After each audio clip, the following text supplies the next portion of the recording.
the real story starts at 4 in the morning when the power goes out and the winds are 70 miles an hour and tiles are getting ripped off roofs, leaving exposed rooftops with bare wood everywhere.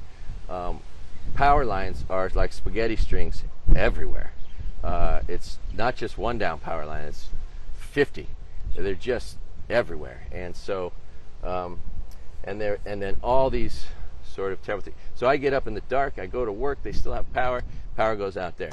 I go home, and I look out the window, oh my God, there's smoke. It's like 8:30. Like 10 minutes later, I go out onto the field and look at it, and I'm just horrified. It's just so much heavy smoke being pushed at such a high velocity. Like, doesn't even rise. It's just being funneled straight into Lahaina from right across the highway from Lahaina, like maybe a couple 100 yards or something.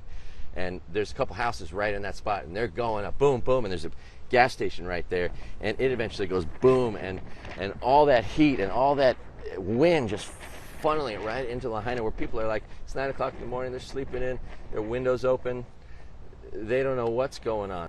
So we go out and we can see that the entire hill is on fire.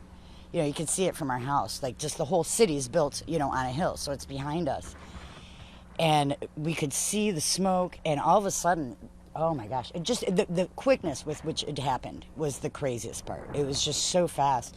You know, our immediate response was, we get out and we start hosing down the house and the things around the house, and, you know, we're thinking we're going to keep the neighbor's house from catching our house on fire.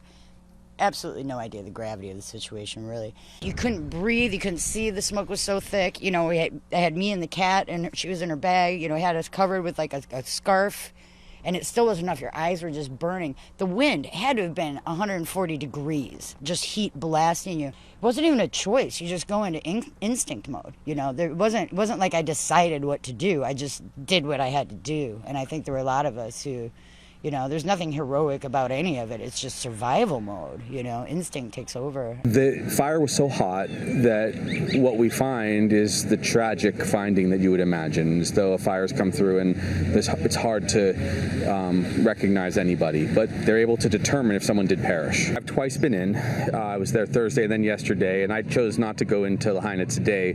To be totally honest, there's nothing to see except full devastation, so the buildings are almost non-existent. Even it was so hot that even metal contorted so that you can't believe what the building was. But that's what you see, and obviously there will not be any survivors in the area left. They've either escaped that night, and now as we put up some temporary cell capacity, people are calling each other, so the number of missing went from in the 2000s down to 1,300. And look, our hearts will break beyond repair, perhaps, if that means that many more dead. None of us think that, but we are prepared for many tragic stories. They will find 10 to 20 people per day, probably, until they finish. We're not treating more first, second, and third degree burns because the fire was so perilous that it took lives. It didn't leave survivors. Wow.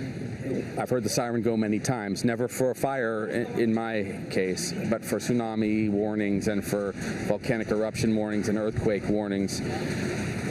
Or heartbroken that people couldn't get out or didn't get alerted. We are doing a comprehensive review already. My Attorney General, I asked her to do it, not to find fault in anyone, but to say why this worked and this didn't work.